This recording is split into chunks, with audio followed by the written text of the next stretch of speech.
Mrs. Eck is a dedicated teacher who gives all she can for children. She loves reading, and she's always there for everybody.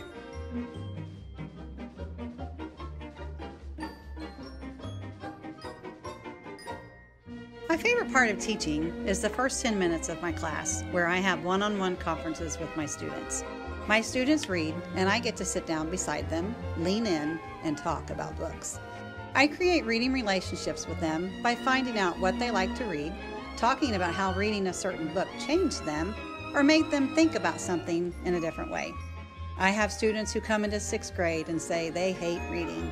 Yes, that breaks my heart. But I also consider that a challenge, and I love a challenge. I work hard to put the right book into the hands of those students, building those reading relationships. I love it when my former students come back to get a book recommendation or see me and tell me, "Mrs. Eck, you just have to read this book." That is simply the best. As teachers, I think we all find those light bulb moments rewarding when kids finally learn something that we have taught them. But the more I teach, I find it more rewarding when students understand why the light even needs to be turned on. I didn't become a teacher in the traditional way. Actually, teaching was not even on my radar when I was young and making those kinds of decisions. I had a career in retail management right out of college. Then I was a stay-at-home mom for 10 years.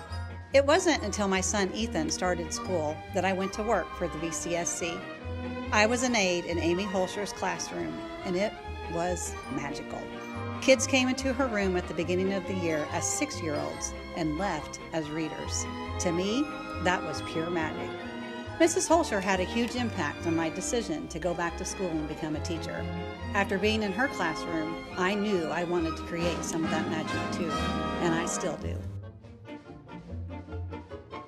Miss Eck makes reading fun for all students.